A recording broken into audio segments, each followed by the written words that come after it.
వరద ప్రభావిత రాష్ట్రాలకు కేంద్ర ప్రభుత్వం అండగా నిలిచింది. ప్రస్తుత రుతుపవనాల సమయంలో వరదల బారిన పడిన రాష్ట్రాల కోసం రాష్ట్ర విపత్తు ప్రతిస్పందన నిధి కింద కేంద్ర హోంమంత్రి అమిత్ షా 2117.85 కోట్ల నిధులు మంజూరు చేశారు. వరద ప్రభావిత రాష్ట్రాలైన 7 రాష్ట్రాల్లో హిమాచల్ ప్రదేశ్, ఒడిశా మరియు నాగాలాండ్ రాష్ట్రాలు ఇప్పటికే 2026-27 ఆర్థిక సంవత్సరానికి సంబంధించిన ఎస్డీఆర్ఎఫ్ మొదటి విడత నిధులు పొందాయి. అస్సాం మరియు అరుణాచల్ ప్రదేశ్లలో అంతర్ మంత్రిత్వ శాఖల బృందం పర్యటించింది. ఆర్థిక సహాయం పొందే రాష్ట్రాల జాబితాలో గుజరాత్, మహారాష్ట్ర కూడా ఉన్నాయి. అర్హులైన ప్రతి ఒక్కరూ తమ ఓటు హక్కును నమోదు చేసుకోవాలని మెదక్ జిల్లా కలెక్టర్ ప్రతిమా సింగ్ సూచించారు. ఆ కేంద్ర ఎన్నికల సంఘం ఎస్ఐఆర్ గడువును ఆగస్టు 10 వరకు పెంచడంతో ఎవరైనా డూప్లికేట్ ఓటర్లు లేదంటే అనర్హులు మరణించిన వారి ఓట్లను తొలగించాలంటూ అధికారులను ఆదేశించారు. వీటన్నింటికీ సంబంధించినటువంటి తుది ఓటరు ముసాయిదా జాబితాను ఆగస్టు 17న ప్రకటిస్తామని తెలిపారు. ఆగస్టు 17 నుంచి సెప్టెంబర్ 16 వరకు అభ్యంతరాలను స్వీకరిస్తున్నట్లు జిల్లా కలెక్టర్ తెలిపారు. గోదావరి వరదలతో విశాఖ భద్రాచలం ఆర్టీసీ సర్వీసులను అధికారులు దారి మళ్లించారు. పోలవరం జిల్లాలో వరద తీవ్రత ఎక్కువగా ఉండడంతో విశాఖ భద్రాచలం ఆర్టీసీ సర్వీసులను దారి మళ్లించినట్లు విశాఖ డిపో మేనేజర్ మాధురి తెలిపారు. చింతూరు నుండి భద్రాచలం వెళ్లే దారిలో లక్ష్మీపురం వద్ద రహదారిపై వరద నీరు ప్రవహిస్తుండటంతో ఆర్టీసీ బస్సులను అధికారులు దారి మళ్లించారు. వరద నీరు తగ్గే వరకు విశాఖ నుండి భద్రాచలం వెళ్లే ఆర్టీసీ సర్వీసులు సీలేరు వెళ్లవని, సీలేరుకు వెళ్లే అన్ని సర్వీసులను రద్దు చేస్తున్నట్లు అధికారులు తెలిపారు. విశాఖ నుండి సీలేరు మీదుగా భద్రాచలం వెళ్లే బస్సులను రద్దు చేసి రాజమండ్రి మీదుగా మళ్లించారు. గోదావరి వరదలు తగ్గే వరకు భద్రాచలం వెళ్లే ప్రయాణికులు సహకరించాలని ఆర్టీసీ అధికారులు కోరుతున్నారు. ఉదయం నుండి గోదావరి శాంతిస్తుండటంతో ముంపు ప్రాంతాలు ఇప్పుడిప్పుడే తేరుకుంటున్నాయి. వాజేడి మండలంలోని పేరు వద్ద ప్రస్తుతం 17 మీటర్ల దిగువకు వరద ప్రవాహం చేరుకుంది. దీంతో మొదటి ప్రమాద హెచ్చరికను అధికారులు విరమించుకున్నారు. వాజేడిలోని రామాయణ వీధి పూర్తిగా ముంపు గురికాగా అక్కడ బ్యాక్ వాటర్ కొద్దిగా వెళ్లిపోతుండటంతో స్థానికులు ఊపిరి పీల్చుకున్నారు. ఇక ప్రస్తుతం ఎటువంటి ఇబ్బందులు కలగకుండా పునరావాస కేంద్రాలకు తరలినటువంటి ప్రజలంతా కూడా తిరిగి తమ గ్రామాలకు చేరుకుంటున్నారు. అయితే రాబోయే రోజుల్లో మళ్ళీ వర్షాలు విపరీతంగా కురిసే అవకాశం ఉండడంతో డ్యూటీ చేస్తున్నటువంటి అధికారులందరినీ అప్రమత్తంగా ఉండాలంటూ మంత్రి సీతక్క సూచించారు. పునరావాస కేంద్రాలు మరో 2 నెలల పాటు కొనసాగించాలంటూ అధికారులకు ఆదేశాలు జారీ చేశారు. ప్రకాశం జిల్లాలో తొలి రోజే ఎన్టీఆర్ భరోసా సామాజిక పెన్షన్ల పంపిణీ కార్యక్రమంలో రికార్డు సృష్టించారు. ఒక్క రోజులోనే 92.89% మందికి పెన్షన్లను పంపిణీ చేశారు. జిల్లా వ్యాప్తంగా 2,17,102 మంది లబ్ధిదారులు ఉండగా తొలి రోజే 2,01,655 మందికి పెన్షన్లను పంపిణీ చేసి రికార్డు సృష్టించారు. స్వర్ణ గ్రామ వార్డు సచివాలయ ఉద్యోగులతో పాటు స్థానిక నేతలు ఈ కార్యక్రమంలో పాల్గొన్నారు. జిల్లాలోని ముఖ్యమైనటువంటి ప్రజాప్రతినిధులు, మంత్రులు మోదీ సభకు హాజరైనప్పటికీ అధికార యంత్రాంగం ఈ కార్యక్రమాన్ని పూర్తి చేసింది. ప్రకాశం జిల్లా కలెక్టర్ రాజాబాబు, ఒంగోలు ఎంపీ మాగుంట శ్రీనివాసులరెడ్డి, దర్శి నియోజకవర్గ ఇన్ఛార్జ్ గొట్టుపాటి లక్ష్మితో కలిసి దర్శిలోని సందువారిపాలెంలో పెన్షన్ల పంపిణీ కార్యక్రమంలో పాల్గొని ఆయన పెన్షన్లను పంపిణీ చేశారు. ఈ ఏడాది తిరుమల శ్రీవారికి 2 బ్రహ్మోత్సవాలు జరగబోతున్నాయి. ఇందుకు టీటీడీ ఇప్పటికే సన్నద్ధమవుతోంది. అటు సెప్టెంబర్లో సాలకట్ల బ్రహ్మోత్సవాలు, అక్టోబర్లో నవరాత్రి బ్రహ్మోత్సవాలతో పాటు పెరసాటి మాసం కూడా రాబోతుంది. కాబట్టి వివిధ విభాగాలకు సంబంధించినటువంటి అధికారులతో అటు జేఈఓ శరత్ బాబు ఇప్పటికే సమావేశమయ్యారు. రాబోయే రోజుల్లో ఎలాంటి ఏర్పాట్లు చేయాలి, దాంతోపాటు కూడా వచ్చేటువంటి భక్తులకి ఎలాంటి ఏర్పాట్లు చేయాలనే దానిపైన కూడా ఇప్పటికే సమీక్షలు నిర్వహిస్తున్నారు. ఎందుకంటే అధిక మాసం కావడంతోనే 2 బ్రహ్మోత్సవాలు ఈసారి జరగబోతున్నాయి. కాబట్టి టీటీడీ ముందస్తుగానే పకడ్బందీ ఏర్పాట్లు అయితే చేస్తోంది. ఇప్పటికే అటు పలు విభాగాలకు సంబంధించినటువంటి కార్యక్రమాల్లో కావచ్చు, లేకపోతే అక్కడ కల్పించేటువంటి సౌకర్యాల విషయంలో కూడా అత్యంత కీలకంగా జాగ్రత్తలు తీసుకునేటువంటి అవకాశం టీటీడీ కనిపిస్తోంది. భద్రాచలం వద్ద తగ్గుముఖం పట్టిన గోదావరి కొనసాగుతున్న మొదటి ప్రమాద హెచ్చరిక. ఎగువ ప్రాంతాలు కురుస్తున్న భారీ వర్షాలకు గోదావరి వరద పోటెత్తింది. 53 అడుగుల వరకు వరద రావడంతో ఒకసారిగా 3 ప్రమాద హెచ్చరిక జారీ చేసిన అధికారులు నిన్న ఉదయం నుంచి సాయంత్రం 6 గంటల వరకు కూడా యథావిధిగానే వరద నిలకడగా ఉంది. ఆ తర్వాత ఒక్కసారిగా క్రమేపీ తగ్గుముఖం పట్టడంతో అర్ధరాత్రి 53 అడుగులు చేరింది గోదావరి. వెంటనే 3వ ప్రమాద హెచ్చరికను ఉపసంహరించుకున్నారు అధికారులు. ఆ తర్వాత తెల్లవారుజామున 6 గంటల వరకు కూడా 2వ ప్రమాద హెచ్చరిక కొనసాగింది. తర్వాత 7 గంటలకు ఒక 2వ ప్రమాద హెచ్చరికను సైతం కూడా ఉపసంహరించుకున్నారు అధికార యంత్రాంగం. అయితే ప్రస్తుతానికైతే మాత్రం ఇంకా గోదావరి మొదటి ప్రమాద హెచ్చరిక కొనసాగుతూ ఉంది. అయితే లోతట్టు ప్రాంతాలన్నీ కూడా కాస్త చేరుకున్నట్టు కూడా అధికారులు భావిస్తున్నారు. మరోవైపున ఛత్తీస్గఢ్ అంటే భద్రాచలం నుంచి ఛత్తీస్గఢ్ వెళ్ళే ప్రధాన రహదారితో పాటు ఇతర ప్రాంతాలకు మార్గాన్ని పునరుద్ధరణ చేశారు రెవెన్యూ అధికారులు.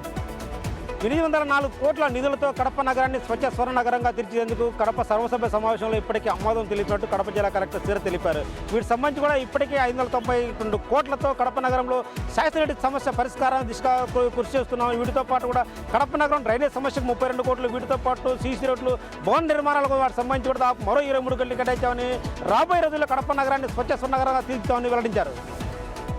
వర్షాకాలంలో విద్యుత్ ప్రమాదాల పట్ల అప్రమత్తంగా ఉండాలని జిల్లా విద్యుత్ శాఖ అధికారి విజేందర్ రెడ్డి తెలిపారు. వర్షాకాలంలో లూజు లైన్లు ఉంటాయని, ట్రాన్స్ఫార్మర్ల మధ్య విద్యుత్ తీగలు వేలాడుతూ ఉంటాయని వీటిని గమనించాలన్నారు. ముఖ్యంగా మూగ పశువులను కూడా ట్రాన్స్ఫార్మర్ల దగ్గర పోనివద్దన్నారు. ఏమైనా విద్యుత్ సమస్య తలెత్తితే వెంటనే టోల్ ఫ్రీ నెంబర్ 1912కు సమాచారం అందించాలన్నారు. ఎవరు కూడా ప్రాణాల మీకు తీసుకురావద్దు. విద్యుత్ శాఖలో ఏమైనా సమస్యలు తలెత్తినా, స్థానికంగా ఏమైనా సమస్యలు తలెత్తినా వెంటనే విద్యుత్ శాఖ అధికారులకు సమాచారం అందించాలని ఆయన తెలిపారు. ఎల్నినో సాకుతో రాష్ట్ర వ్యాప్తంగా బహిరంగ మార్కెట్లో బియ్యం ధరలు అమాంతం పనిచేశారు బియ్యం వ్యాపారస్తులు. జిల్లా వ్యాప్తంగా కూడా బియ్యం ధరలు ఎక్కువగానే ఉన్నాయి. వాటిని బ్యాలెన్స్ చేసేందుకు జిల్లా యంత్రాంగం అనేక ప్రయత్నాలు చేస్తుంది. జిల్లా వ్యాప్తంగా ఉన్న అనేక రైతు బజార్లలో ఇప్పటికే కొన్నింటిని సెలెక్ట్ చేసుకుని ప్రభుత్వమే ఆ ధరలు తగ్గించి బియ్యాన్ని సేల్ చేస్తుంది. కిలో బియ్యం 68 రూపాయలుగా ఉన్న ఒక రకాన్ని 60 రూపాయలకు సేల్ చేస్తున్నారు. 58 రూపాయలు ఉన్న ఒక రకం బియ్యాన్ని 50 రూపాయలకే ప్రభుత్వం అమ్ముతుంది. రేషన్ కార్డు ఉన్న వాళ్ళు మాత్రమే వీటిని తీసుకోవడానికి అర్హులుగా నిబంధన విధించింది. ఇలా అనేక ప్రయత్నాల ద్వారా బహిరంగ మార్కెట్లో కూడా బియ్యం ధరల్ని నార్మల్ చేసేందుకు జిల్లా యంత్రాంగం ప్రయత్నాలు ఇప్పుడే మొదలుపెట్టింది. నెల్లూరు జిల్లా బుచ్చిరెడ్డిపాలెం మల్దేవ్ కాలువ గుర్రప డెక్కతో పూర్తిగా నిండిపోయింది. ఈ గుర్రప డెక్కతో పూర్తిగా నిండిపోవడంతో ఒక్క చుక్క నీరు ముందుకే కదలడం లేదు. ప్రధానంగా కలిగిరి జలాశయం నుంచి 3 మండలాలకి ఈ మల్దేవ్ కాలువ ద్వారా సాగునీరు అందిస్తుంది. అయితే గుర్రప డెక్కతో గత కొన్ని రోజులుగా నిండిపోవడంతో నీరు పాక సాగునీరు పంటలు పండక ఈ ప్రజలు ఇబ్బంది పడతా ఉన్నారు. మరోపక్క ఎల్నినో ప్రభావంతో నీళ్లు లేక ఒక పక్క ఇబ్బంది పడతా ఉంటే ఈ గుర్రప డెక్కతో నిండిపోవడంతో ఆ యొక్క నీళ్లు సాగునీరు కందక రైతులు అనేక కష్టాలు పడతా ఉన్నారు. అధికారులు స్పందించి ఆ గుర్రప డెక్కను తొలగించి ఆ యొక్క నీటి కష్టాలను కూడా తొలగించాలని చెప్పి స్థానికులు కోరుతున్నారు. 7 విద్యార్థులు ఓ ఏఎన్ఎం నిన్న మధ్యాహ్నం భోజనం చేసిన తర్వాత అస్వస్థకు గురైన ఘటన బెల్లంపల్లి ప్రభుత్వ ఆశ్రమ పాఠశాలలో జరిగింది. నిన్న మధ్యాహ్నం భోజనం చేసిన తర్వాత ఒక్కసారిగా వాళ్ళకు వాంతులు విరేచనాలు కావడంతో వెంటనే ఆసుపత్రికి అయితే తరలించి చికిత్స అందిస్తున్నారు. అందులో ఏఎన్ఎం ఇప్పటికే డిశ్చార్జ్ చేశారు. పూర్తిగా 7 విద్యార్థులు ఇప్పటికీ ఆసుపత్రిలో చికిత్స పొందుతున్న పరిస్థితి కనిపిస్తుంది. ప్రస్తుతం వారి పరిస్థితి అయితే నిలకడగా ఉన్నట్లు వైద్యులు చెప్తున్నారు. అయితే నిన్న మధ్యాహ్నం భోజనంలో పాల పిందె కనిపించిందంటూ విద్యార్థులు చెప్తున్నట్లయితే తెలుస్తుంది. ఇందుకు సంబంధించి క్లారిటీ రావాలి. తెలంగాణలో భారీ వర్షాలు పడి ప్రాజెక్టులన్నీ నిండుకుండగా మారడంతో నిన్న మంత్రుల బృందం ఎల్లంపల్లి ప్రాజెక్టును సందర్శించింది. ముఖ్యంగా గత ప్రభుత్వ విధానాల తీరుపైన మంత్రుల బృందం విరుచుకుపడ్డారు. గత ప్రభుత్వము వైఫల్యాల కారణంగానే ఈరోజు కాళేశ్వరం ప్రాజెక్టు తేలిపోయిందని చెప్పి, వేల కోట్ల ప్రజాధనం వృధా అయిందని చెప్పి, గురుత్వాకర్షణ శక్తి ద్వారా నీరు ప్రవహించేటువంటి అవకాశం ఉన్నా కానీ 1000 కోట్ల ప్రాజెక్టు ఎందుకు కట్టారని చెప్పి ఇటు మంత్రుల బృందం గత ప్రభుత్వం తీరుపైన మండిపడ్డారు. చారిత్రక చరిత్ర కలిగిన ఊర పండుగ ఊరేగింపు మరికొద్ది సేపట్లో ప్రారంభం కానుంది. శివసత్తుల బోనాలు అలాగే పోతురాజుల విన్యాసాలతో ఈ ఊరేగింపు కొనసాగనుంది. ఒకే వేప చెట్టు నుంచి 14 దేవతామూర్తులను తయారు చేసి ఆ కళాకారులు రూపొందించిన ఆ విగ్రహాలను తో ఊరేగింపు కొనసాగనుంది. ముఖ్యంగా ఇందులో పెద్ద ఎత్తున పోలీస్ బందోబస్తుతో పాటు ఏదైతే అమ్మవారి ప్రసాదంగా తీసుకునే సరి ఏదైతే ఉందో దానికి పెద్ద ఎత్తున ప్రజలంతా కూడా ఎక్కువ మొత్తంలో ఆశిస్తారు. కానీ ఆ ప్రసాదం కోసం పెద్ద ఎత్తున ఊరేగింపు కొనసాగనుంది అని చెప్పుకోవచ్చు. శ్రీశైల భ్రమరాంబ మల్లికార్జున స్వామివార్ల దర్శనానికి భక్తులు పోటెత్తారు. మొదట కళ్యాణకట్టలో తలనీలాలు సమర్పించి పాతాళగంగలో స్నానమాచరించి శివనామ స్మరణంతో భక్తులంతా క్యూ కాంప్లెక్స్లో వేచి ఉన్నారు. క్యూ కాంప్లెక్స్లో వేచి ఉన్న భక్తులకు 3 గంటలు దర్శనానికి పట్టే అవకాశం ఉందని క్యూ కాంప్లెక్స్లో వేచి ఉన్న భక్తులకు పాలు నీళ్లతో పాటు అల్పాహారం కూడా ఏర్పాటు చేశాం. భక్తులంతా సంయమనం పాటించాలి. భక్తులకు ఎలాంటి అసౌకర్యాలు లేకుండా అన్ని రకాల చర్యలు చేపట్టామంటూ ఆలయ ఈవో శ్రీనివాసరావు తెలిపారు. ఈరోజు ఆదివారం కావడంతో ఈరోజు జరిగే కార్యక్రమాలన్నీ కూడా యథావిధిగా జరగనున్నాయి. భక్తులంతా కూడా శివనామ స్మరణంతో స్వామి అమ్మవార్లను దర్శించుకోవాలంటూ కూడా ఆలయ అధికారులు తెలుపుతూ ఉన్నారు. సూర్యాపేట మీదుగా ఉన్న బుల్లెట్ ట్రైన్ అలైన్మెంట్ మార్చడాన్ని నిరసిస్తూ సూర్యాపేటలో నిరసనలు వ్యక్తమవుతున్నాయి. ఉదయాన్నే వాకర్స్ అసోసియేషన్ ఆధ్వర్యంలో భారీ ర్యాలీ నిర్వహించారు. గతంలో శంషాబాద్ నుంచి చౌటుప్పల్, నకరికల్, సూర్యాపేట మీదుగా చెన్నై వరకు రైల్వే ప్రతిపాదన ఉంది. కానీ ఇప్పుడున్న పరిస్థితుల్లో శంషాబాద్ నుంచి హాలియా, గుంటూరు మీదుగా మళ్లించడాన్ని వ్యతిరేకిస్తూ గత కొన్ని రోజుల నుంచి కూడా ఆందోళనలు వ్యక్తమవుతున్నాయి. ఇప్పటికైనా రాష్ట్ర ప్రభుత్వం అదేవిధంగా కేంద్ర ప్రభుత్వం ఒత్తిడి తీసుకొచ్చి, బీజేపీ కాంగ్రెస్ నాయకులు ఒత్తిడి తీసుకొచ్చి యథావిధంగా రైల్వే లైన్ మార్గాన్ని సూర్యాపేట మీదుగా వెళ్లేలా చూడాలని కూడా సూర్యాపేటలో ఆందోళన వ్యక్తమవుతున్నటువంటి పరిస్థితి కనపడుతుంది. పశ్చిమ గోదావరి జిల్లా భీమవరం ఎలవేల్పు మావుళ్ళమ్మ అమ్మవారికి ఆషాఢ సమర్పించారు భీమవరం మహిళలు. సుమారు 2000 మంది మహిళలు భీమవరం అమ్మవారికి 1000 కేజీల పైగా సారెను తీసుకువచ్చి భక్తి శ్రద్ధలతో సమర్పించారు. ఆలయ అర్చకులు మహిళల వద్ద నుండి సారె స్వీకరించి మరలా తిరిగి వారికి కొంత ప్రసాదంగా ఇవ్వడం జరిగింది. భీమవరం ఇలవేల్పుగా ఉన్నటువంటి మావుళ్ళమ్మ అందరినీ కాపాడాలని చెప్పి కోరుకున్నట్లుగా మహిళలు చెప్తున్నారు. సత్యసాయి జిల్లా బత్తలపల్లి మండలం అపరా చెరువు అపరాధయ్య స్వామి ఆలయంలో గుప్త నిధుల కోసం దొంగలు మళ్లీ పడ్డారు. ఇప్పటికే 6 సార్లు తవ్వారు. నిన్న రాత్రి 7వ కూడా తవ్వారు. గ్రామస్తులు రాత్రంతా కాపు కాసి వారిని పట్టుకునే ప్రయత్నం చేశారు. ఒక సుమో డ్రైవర్ దొరికారు, పోలీసులకు అప్పగించారు. మరో 6 పరారయ్యారు. 6 కోసం పోలీసులు గాలిస్తున్నారు. పోలీసుల పర్యవేక్షణ లోపం స్పష్టంగా కనిపిస్తోందని గ్రామస్తులు వాపోతున్నారు. కఠినమైన చర్యలు తీసుకోవాలని, నిందితులను అరెస్టు చేయాలని డిమాండ్ చేస్తున్నారు. తెలంగాణలో సర్ప్రక్రియలో భాగంగా ఎన్యుమరేషన్ ఫారాలను సబ్మిట్ చేసే ఫైనల్ తేదీని ఆగస్టు 10 వరకు కేంద్ర ఎన్నికల సంఘం పొడిగించింది. నిర్ణీత గడువులోగా ఎన్యుమరేషన్ ఫారాలను ఫిల్ చేసి ఓటర్లు సంబంధిత బిఎల్ఓలకు వాటిని సమర్పించాలని స్పష్టంగా తెలిపింది. ముందుగా జూలై 24 వరకు పొడిగించగా తర్వాత ఆగస్టు 3, ఇప్పుడు తాజాగా ఆగస్టు 10 వరకు ఈ తేదీ అనేది పొడిగించింది. హైదరాబాద్లో 56%, రంగారెడ్డి జిల్లాలో 63% మాత్రమే డిజిటలైజేషన్ పూర్తయిందని కేంద్ర ఎన్నికల సంఘం తెలిపింది. కృష్ణా జిల్లా జడ్పీ సమావేశం జరిగింది. ఈ సమావేశంలో ప్రజాప్రతినిధులు ప్రభుత్వాన్ని తీవ్రస్థాయిలో విమర్శలు వర్షించారు. రాష్ట్రంలో ఎలినో ప్రభావం ఉన్న నేపథ్యంలో రైతులని పంటలు వేయొద్దని చెప్పి అధికారులు జిల్లా కలెక్టర్ హెచ్చరికలు జారీ చేశారు. ఈ నేపథ్యంలో ఎరువులు విత్తనాలు ఎందుకు సరఫరా చేశారు, నీళ్లు ఇవ్వడం చేతగా అన్నప్పుడు ఎరువులు విత్తనాలు ఎలా సరఫరా చేశారు, వాటిని కూడా వెనక్కి తీసుకోండి, లేకపోతే నీళ్లు ఇవ్వాలని చెప్పి పలువురు ప్రజాప్రతినిధులు జిల్లా అధికారులను నిలదీశారు. మరొకవైపు రాష్ట్రంలో విస్తారంగా వర్షాలు కురుస్తున్నాయి. 2-3 రోజుల్లోనే సమస్య పరిష్కారం అయ్యే అవకాశాలు ఉందని చెప్పి జిల్లా అధికారులు నచ్చజెప్పే ప్రయత్నం చేశారు. జాతీయ రహదారుల వెంట జరిగేటువంటి ప్రమాదాలను నివారించేందుకు జిల్లా కలెక్టర్లు సిద్ధమయ్యారు. అందులో భాగంగా మార్కాపురం జిల్లా కలెక్టర్ అమరావతి, అనంతపురం జాతీయ రహదారి 2 వైపులా ఉండేటువంటి ఆక్రమణలను తొలగించేందుకు రంగం సిద్ధం చేశారు. అందులో భాగంగా హైవే అధికారులు, పోలీసులు మరియు స్థానిక నాయకులతో కలిసి ఆక్రమణలను తొలగిస్తున్నారు. ఎటువంటి రాజకీయ ఒత్తిళ్లకు తొలగకుండా ఖమ్మం, బేస్తవారిపేట మండలాల పరిధిలో జాతీయ రహదారిని ఆక్రమించినటువంటి ఆక్రమణలు మొత్తం కూడా తొలగించాలనే ఆదేశాలను జారీ చేసి వాటిని తొలగించే ప్రక్రియకు శ్రీకారం చుట్టారు. కర్నూలు నగర శివారులో టిడ్కో గృహాలు నిర్మించి నేటికి 9 ఏళ్లు పూర్తవుతుంది. పేద ప్రజలకు సొంతింటి కలే లక్ష్యంగా ప్రభుత్వం అప్పుడు అడుగులేసింది. మహారాష్ట్రకు చెందిన షాపూర్జీ అనే కంపెనీ టైఅప్ అయ్యి నూతన టెక్నాలజీ విధానాన్ని కూడా అమలు చేశారు. G+3 విధానం ద్వారా ఇళ్ల నిర్మాణం చేపట్టారు. 9 ఏళ్ల కాలంలో నిర్మించిన ఈ గృహాలన్నీ కూడా ప్రజెంటు శిథిలావస్థకు చేరుతున్నాయి. పేద ప్రజలకు ఈ గృహాలన్నింటినీ త్వరితగతిన ఇవ్వాలని, కనీస అవసరాలు తాగునీటి అవసరంతో పాటు ఇటు ఆరోగ్య సంబంధిత అవసరాలు, విద్య, రవాణా సంబంధిత సౌకర్యాలన్నీ కల్పిస్తే రానున్న రోజుల్లో పేద ప్రజలంతా కూడా ఇక్కడే వచ్చి నివాసం ఉంటామంటూ కూడా డిమాండ్ చేస్తున్నారు. తెలంగాణకు పెట్టుబడులను ఆకర్షించడమే లక్ష్యంగా ఆగస్టు 3వ వారంలో ముఖ్యమంత్రి రేవంత్ రెడ్డి విదేశీ పర్యటన చేయనున్నట్లు తెలుస్తుంది. ముఖ్యంగా చూసుకున్నట్టయితే UK, US అదే విధంగా ఇతర కీలక దేశాల్లో కూడా పర్యటించినట్టు తెలుస్తుంది. దాదాపు 20 రోజుల పాటు ఈ టూర్ ఉండనున్నట్టు తెలుస్తుంది. ముఖ్యంగా విదేశాల్లో NRIలతో, అదేవిధంగా పెట్టుబడిదారులతో, అదేవిధంగా పారిశ్రామికవేత్తలతో భేటీ అయి తెలంగాణకు పెట్టుబడులను ఆకర్షించడమే లక్ష్యంగా పెట్టుకున్నట్టు తెలుస్తుంది. అయితే గతంలో ముఖ్యమంత్రి రేవంత్ రెడ్డి విదేశీ పర్యటనలకు వెళ్ళినప్పుడు పెద్ద ఎత్తున తెలంగాణకు పెట్టుబడులు వచ్చాయి. ఈసారి కూడా పెద్ద ఎత్తున పెట్టుబడులు వస్తాయనేది కూడా అధికార వర్గాల్లో చర్చ జరుగుతుంది. మరి ఎంత మొత్తంలో తెలంగాణకు పెట్టుబడులు వస్తాయో వేచి చూడవలసిందే.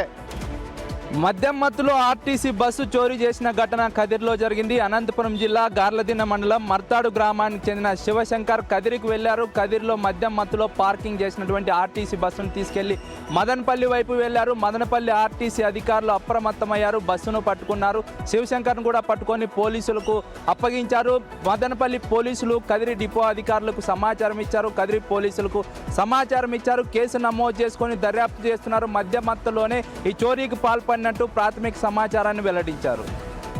పశ్చిమ గోదావరి జిల్లా నర్సాపురం పట్టణంలో ఆసుపత్రులపై ఆకస్మిక దాడులు చేశారు డిఎంహెచ్ఓ రవిబాబు. అనుమతులు లేకుండా నడుస్తున్న పలు ఆసుపత్రులను ఈ సందర్భంగా గుర్తించారు. అనుమతులు లేని ఆసుపత్రులు, ల్యాబులు, డయాగ్నోస్టిక్ సెంటర్లను సీజ్ చేయడం జరుగుతుందని హెచ్చరించారు. వెంటనే 7 రోజుల్లోపు అనుమతి లేని ల్యాబ్లు, డయాగ్నోస్టిక్ సెంటర్లు, ఆసుపత్రులు కూడా అనుమతులకు రిజిస్ట్రేషన్ చేయించుకోవాలని కూడా ఆయన చెప్పడం జరిగింది. మరోపక్క నిబంధనలకు విరుద్ధంగా అర్హత లేని వ్యక్తులు చికిత్సలు చేస్తే వారిపై కఠిన చర్యలు తప్పవంటే హెచ్చరించారు. ప్రజల ప్రాణాలే ముఖ్యమైన ఆసుపత్రులు కూడా సేవా దృక్పథంతో ఉండాలని డిఎంహెచ్ఓ రవిబాబు చెప్తున్నారు.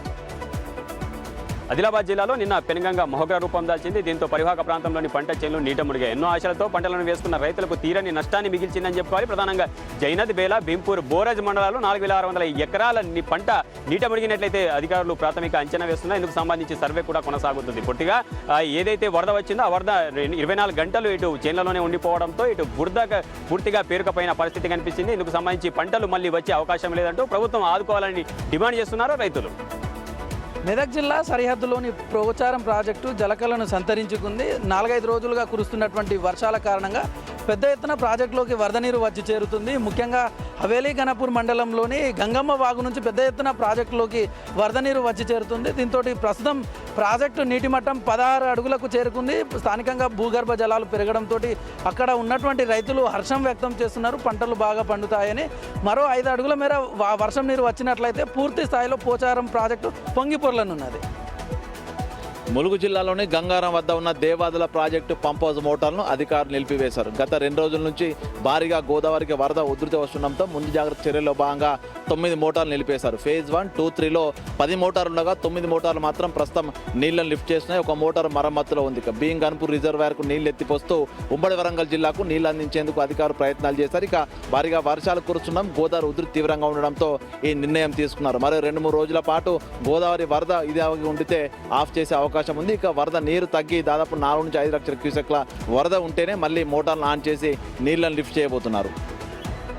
రైల్వేలో గ్రూప్ డి లెవెల్ 1 పోస్టులకు భర్తీకి సంబంధించినటువంటి పరీక్షల షెడ్యూల్లో ఆర్ఆర్బీ కీలకమైనటువంటి మార్పులు చేసింది. ఆగస్టు 3 నుంచి 20వ తేదీ వరకు 3 విడతల్లో ఈ పరీక్షలను నిర్వహించనుంది. అయితే ఆగస్టు 3 నుంచి 6వ తేదీ వరకు మొదటి విడత, ఆ తర్వాత 9 నుంచి 14 వరకు 2వ విడత, ఆగస్టు 25న ఆ తుది విడతలో పరీక్షలు నిర్వహించనుంది. ఈ పరీక్షలన్నీ కూడా కంప్యూటర్ బేస్డ్గానే జరగనున్నాయి. మరోవైపు ఇందుకు సంబంధించినటువంటి అడ్మిట్ కార్డులు ఇవాళ రేపో వచ్చే అవకాశం ఉందని కూడా ఆర్ఆర్బీ స్పష్టంగా తెలిపింది. ఈ పరీక్షకు సంబంధించినటువంటి గ్రూప్ డిలో 22,180 పోస్టులను భర్తీ చేయనున్నారు. తెలంగాణ ప్రభుత్వం ఎల్ఆర్ఎస్ దరఖాస్తుల ధరలకి గుడ్ న్యూస్ చెప్పింది. మరోసారి రాయితీ గడువు పెంచింది. ఎల్ఆర్ఎస్ ఫీజులు ఛార్జీలపై 25% రాయితీ కల్పించింది. ఆగస్టు 1 నుంచి నవంబర్ 30 వరకు చెల్లించేటువంటి వాళ్ళకి 25% రాయితీ వర్తిస్తుందని చెప్తుంది. పోలీస్ సిబ్బంది వ్యక్తిగత ఆరోగ్యంతో పాటు ఆర్థిక భద్రతపైన దృష్టి సారించాలని మెదక్ జిల్లా అడిషనల్ ఎస్పీ విక్రాంత్ కుమార్ తెలిపారు. సైబర్ కేటుగాల బారిన పడకుండా పోలీసులు జాగ్రత్త వహించాలన్నారు. ముఖ్యంగా సోషల్ మీడియాలో పోస్టుల విషయంలో కూడా అప్రమత్తంగా ఉండాలన్నారు. వ్యక్తిగత వివరాలు, కుటుంబ సభ్యుల వివరాలు, వాటితో పాటు ప్రయాణాలకు సంబంధించినటువంటి డీటెయిల్స్ ఎట్టి పరిస్థితుల్లోనూ షేర్ చేయొద్దని సూచించారు. లేకపోతే సైబర్ కేటుగాల బారిన పడే అవకాశం ఉండడంతో అప్రమత్తంగా ఉండాలన్నారు. ముఖ్యంగా ప్రయాణాలు చేసేటప్పుడు ఆ వివరాలను వెల్లడిస్తే ఇళ్లలో దొంగలు పడే ప్రమాదం ఎక్కువగా ఉండడంతో ఆ విషయాల పట్ల అప్రమత్తంగా ఉండాలన్నారు అడిషనల్ ఎస్పీ. వడ్ల ధరలు పెరుగుతుండడంతో రైతుల్లో ఆనందం వ్యక్తమవుతోంది. షుగర్లెస్ పుట్టి 36,000, జీలకర్ర మసూర 33,000, తెలంగాణ సన్నాలు 35,000 వరకు ధర పలుకుతున్నాయి. ఏప్రిల్ నెలలో కోతల సమయంలో కేవలం 17,000 నుంచి 18,000 వరకు మాత్రమే ధర పలికాయి. అనంతరం 22,000 వరకు పెరుగుతూ వచ్చింది. కొంతమంది రైతుల వద్ద మాత్రమే వడ్లు నిల్వలు ఉన్నాయి. ఎక్కువ మంది 26,000 వరకు అమ్ముకున్నారు. అయితే ధరలు ఒక్కసారిగా 3 నెలల వ్యవధిలోనే అధికంగా పెరగడం గమనార్హం. అయితే గత ఏడాది ఇదే సమయంలో 17,000 వరకు మాత్రమే అమ్మింది. అయితే ఎల్నినో ప్రభావంతో మరింత వడ్లు ధరలు పెరిగేటువంటి అవకాశం ఉందని తెలుస్తుంది. భోగాపురం ఇంటర్నేషనల్ ఎయిర్పోర్ట్ నుంచి తన ఫ్లైట్ సర్వీసెస్ను ఎయిర్ ఇండియా ప్రకటించింది. ఆగస్టు 17 నుంచి అక్టోబర్ 24 వరకు పలు సర్వీసులకు సంబంధించినటువంటి షెడ్యూల్ను ప్రకటించడం జరిగింది. భోగాపురం నుంచి బెంగళూరుకి 2 సర్వీసులు, అలాగే భోగాపురం నుంచి విజయవాడకి 4 సర్వీసులు, భోగాపురం టు హైదరాబాద్ 5 సర్వీసులు. ఆదివారం, శనివారం మినహా మిగిలిన రోజుల్లో భోగాపురం నుంచి బెంగళూరుకి రోజు 5 సర్వీసులు నడుస్తాయని ఎయిర్ ఇండియా ప్రకటించింది. ఉపాధి కోసం రోడ్లపై ఎదురు చూసే కార్మికులకు కూటమి ప్రభుత్వం తీపి కబురు తెచ్చింది. ఐలాక్ పేరుతో లేబర్ అడ్డాలు ఏర్పాటుకు అంగీకారం తెలిపింది. ఉమ్మడి పశ్చిమ గోదావరి జిల్లాలో తాడేపల్లిగూడెంలోని నల్లజల్ల సెంటర్, ఏలూరులోని జూట్ మిల్ సెంటర్ వద్ద లేబర్ అడ్డాల ఏర్పాటుకు స్థలాలను ప్రతిపాదించింది. వీటికి మున్సిపాలిటీ నుండి ఎల్ఓసీలు రావాలి. అన్ని బాగుంటే 3 నెలల్లోపే లేబర్ అడ్డాలు ఏర్పాటు అవుతాయని చెప్పింది. ప్రతి కార్మికుడికి అక్కడ వచ్చే ఉపాధితో పాటుగా వారికి సంక్షేమానికి కృషి చేయడానికి రాష్ట్ర ప్రభుత్వం ముందస్తు ప్రణాళికగా లేబర్ అడ్డాలు ఏర్పాటు చేస్తుందంటున్నారు అధికారులు. ఎస్సీ కార్పొరేషన్ ద్వారా నిరుద్యోగ యువతకు సబ్సిడీపై ఎలక్ట్రికల్ వెహికల్స్ ఇవ్వాలని రాష్ట్ర ప్రభుత్వం భావించింది. ఇందులో భాగంగా 1,00,000 లోపు ద్విచక్ర వాహనాలకు 90% సబ్సిడీ, 4 లక్షల లోపు త్రిచక్ర వాహనాలకు 70% సబ్సిడీతో పాటు బ్యాంక్ లోన్ కూడా మంజూరు చేయనుంది. ఈ క్రమంలో ఇప్పటివరకు వచ్చిన దరఖాస్తుల్లో 5,016 ద్విచక్ర వాహనాలకు, 2,500 త్రిచక్ర వాహనాలకు, 1,00,000 వరకు కూడా దరఖాస్తులు వచ్చాయని ఆ సంస్థ తెలిపింది. మరోవైపు జిల్లాల వారీగా జనాభాను అంచనా వేసి ఆ ప్రకారం లబ్ధిదారులకు ఇవ్వాల్సినటువంటి వాహనాలను ఆగస్టు 15లోకి ఇవ్వాలని కలెక్టర్లకు రాష్ట్ర ప్రభుత్వం ఆదేశించింది. విశాఖ రైల్వే స్టేషన్కి కొత్త రూపు రానుంది. కోచింగ్ యార్డ్ ఆధునీకరణ కోసం 229 కోట్లను రైల్వే శాఖ కేటాయించింది. విశాఖ రైల్వే స్టేషన్ నుంచి ప్రతిరోజు 113 రైళ్ల ద్వారా 80,000 మంది ప్రయాణికులు రాకపోకలు సాగిస్తున్నారు. దీంతో విశాఖ రైల్వే స్టేషన్లో ప్రస్తుతం ఉన్న కోచింగ్ యార్డ్ను చిన్నదిగా ఉండడంతో నిర్వహణ ఇబ్బందులు ఎదురవుతున్నాయని గమనించిన రైల్వే శాఖ ఈ నిర్ణయం తీసుకుంది. రైలు క్రాసింగ్కు స్థలం లేకపోవడం, సిగ్నల్ వద్ద రైళ్లు ఎక్కువ సమయం నిలిచిపోవడంతో కోచింగ్ యార్డు స్వరూపాన్ని మార్చడానికి రైల్వే శాఖ ముందడుగు వేసింది. 6 కొత్త రైల్వే లైన్లతో పాటు పాత ప్లాట్ఫామ్లను విస్తరించడం, మరో కొత్త 6 ప్లాట్ఫామ్లను నిర్మాణం చేపట్టనున్నారు. ప్రయాణికుల రాకపోకలకు ఎలాంటి ఇబ్బందులు లేకుండా ర్యాంపులు, లిఫ్ట్లు, ఎక్సలేటర్లను ఏర్పాటు చేయనున్నారు. క్యూర్ ప్రాంతంలో 16 నియోజకవర్గంలో ఎవరైతే ఇందిరమ్మ ఇళ్ల కోసం అప్లై చేసుకున్నారో వాళ్ళకి ప్రభుత్వం గుడ్ న్యూస్ చెప్పింది. ఎందుకంటే ఇప్పటికే టెండర్ ప్రక్రియను ప్రారంభించినట్టు వెల్లడించింది. ఇందిరమ్మ ఇళ్లకు ఆగస్టు చివరి వారంలో శ్రీకారం చుడతామని చెప్పింది. అంతేకాకుండా ఆగస్టు 10 వరకు చివరి గడువని కూడా స్పష్టం చేసింది. ముఖ్యంగా ఎవరైతే 10,000 రూపాయలు కడతారో వాళ్ళకి ఇందిరమ్మ ఇల్లు రాకపోతే వాళ్ళ డబ్బులు వాళ్ళకు రిటర్న్ ఇస్తామని కూడా ప్రభుత్వం భరోసానిచ్చింది. ముఖ్యంగా చూసుకున్నట్టయితే నివాస ధృవీకరణ కోసం ఓవైపు పాన్ కార్డు కానీ, ఆధార్ కార్డు కానీ, లేకపోతే బ్యాంక్ అకౌంట్లో ఉన్నటువంటి పాస్బుక్ కానీ ఏది పెట్టినా కానీ చెల్లుబాటు అవుతుందనేది కూడా స్పష్టం చేసింది.